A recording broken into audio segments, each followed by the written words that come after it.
विरोधकांना झाली आहे कावीळ. त्यांना फक्त पिवळच दिसत आहे. चांगलं त्यांना दिसत नाही.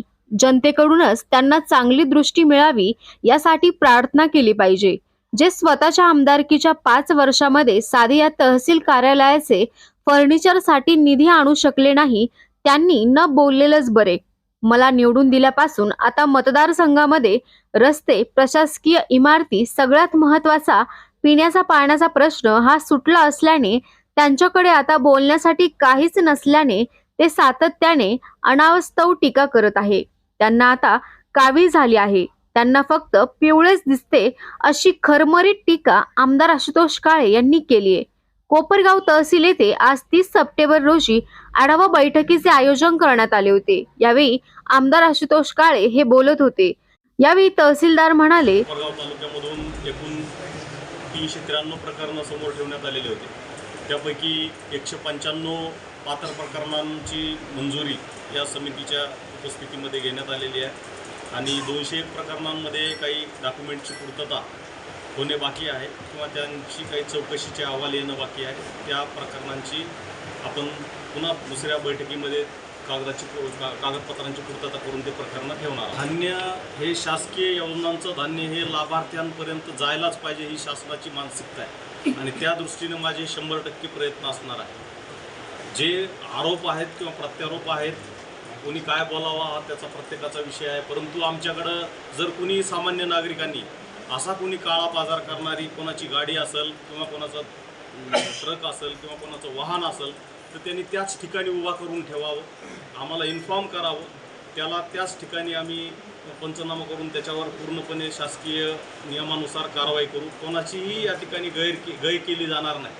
परंतु मला मागच्या आता 1.5 महिन्याच्या कालावधीमध्ये धान्य मिळत नाही. आता ज्या लाभार्थ्यांचं योजनेत नावच नाही असे काही लाभार्थी आमच्याकडे येतात आणि धान्य मिळत नाही म्हणतात. त्यांना 100% आपण धान्य देतच नाही कारण त्यांचं नावच योजनेमध्ये नाही.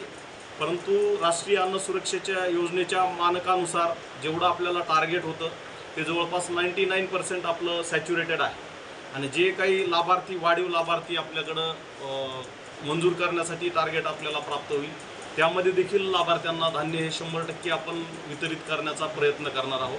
जर कोणाची अशी तक्रार असेल की या ठिकाणी काळा बाजार होतोय, या दुकानामध्ये काळा बाजार होतोय, तर त्यांनी सरळ आमच्याकडे पुराव्यासहित कागदपत्रासहित अर्ज द्यावा. त्याच्यावर आम्ही 100% कारवाई करू. विशेष म्हणजे समजा कोणी जर असं गोपनीय माहिती देत असेल तर त्याचं नाव उघड न करता देखील आम्ही कारवाई करू. गोडाऊनला वाहतूक करणारे कॉन्ट्रॅक्टर जे आहेत हा जिल्हा स्तरावरून आणि राज्य स्तरावरून हँडल केला गेणारा विषय आहे. त्यात ज्या व्यक्तीला टेंडर दिला असेल त्याचीच वाहनं या ठिकाणी येतात. त्याच्यात रितसर TP असतात, ट्रान्सपोर्ट पासेस असतात, त्यामध्ये क्वांटिटी नमूद केलेली असते. आलेली प्रत्येक गाडी आपल्याकडं स्टँडर्डाईज करून घेतली जाते आणि त्यानंतर आपण रास्तभाव दुकानाला वाटप करण्यासाठी देणार आहोत. आणि यापुढं माझा असाही मानस राहणार आहे की या ठिकाणी CCTVचं आम्ही प्रयोजन करणार आहे. गोडाऊनमध्ये येणाऱ्या प्रत्येक गाडीचं आणि जाणाऱ्या प्रत्येक गाडीचं CCTV फुटेज आम्हाला करता येईल, ठेवता येईल अशा पद्धतीची देखील आम्ही काही पुढच्या येत्या कालावधीमध्ये व्यवस्था करणार. वारंवार काळा बाजार रेशनमध्ये होतो अशा पद्धतीचा आरोप त्या ठिकाणी काही लोकांचा आहे. आता ठीक आहे, जर काही तसं असेल तर तहसीलदार साहेबांना माझी विनंती आहे, सूचना आहे की आपण त्याच्यामध्ये सक्त कारवाई आपण जे कोणी त्याच्यामधले दोषी असतील त्यांच्यावर करावी.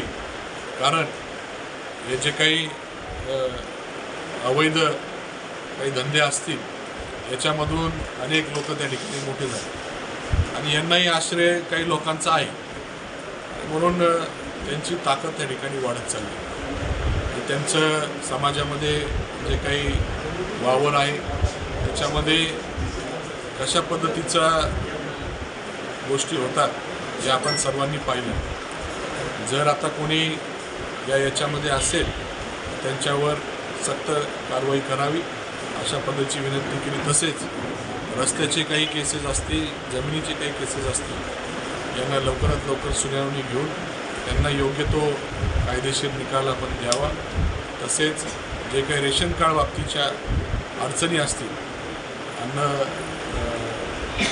अन्न सुरक्षा कायद्याच्या अंतर्गत काही अर्ज असतील ऑनलाईन अर्ज करणं असेल किंवा रेशन कार्डमध्ये काही त्रुटी असतील त्याच्याही बाबतीमध्ये लवकरात लवकर कारवाई करून नागरिकांना रेशन कसं मिळेल अन्न सुरक्षाचं त्याही बाबतीमध्ये आपण प्रयत्न करावे.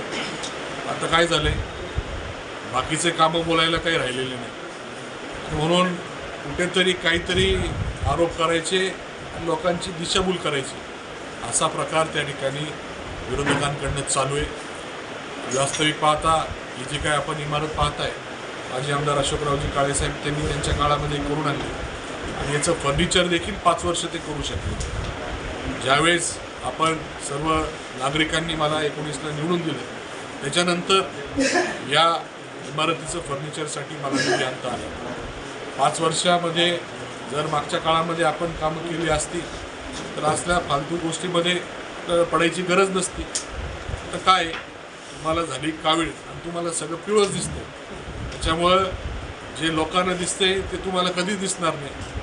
आणि म्हणून आपण सर्व नागरिकांना माझी विनंती आहे, यांना त्यांच्यासाठी प्रार्थना करा, यांना लवकर चांगलं दिसायला सुरुवात होईल आणि जे काही विकास लोकांना जाणवतो आहे, 5 नंबर तलावाचं जलपूजन असेल, रस्त्यांचे कामं असतील, शासकीय इमारतीचे कामं असतील, बाकीच्या पाणीपुरवठ्याच्या योजनेचे कामं असतील, रस्त्यांचे कामं असतील, बाकीच्या ग्रामीण भागामध्ये पण ठीक आहे, रस्ते काही झाले थोडेफार खराब झाले असतील, 100% मी म्हणणार नाही सगळे रस्ते एकदम व्यवस्थित झाले, काही थोडेफार खराबही झाले असतील, पण ज्या काही त्रुटी असतील त्यासाठी त्या डिपार्टमेंटकडनं त्या रस्त्यांची दुरुस्ती करण्यासाठी माझा पाठपुरावा चालू आहे.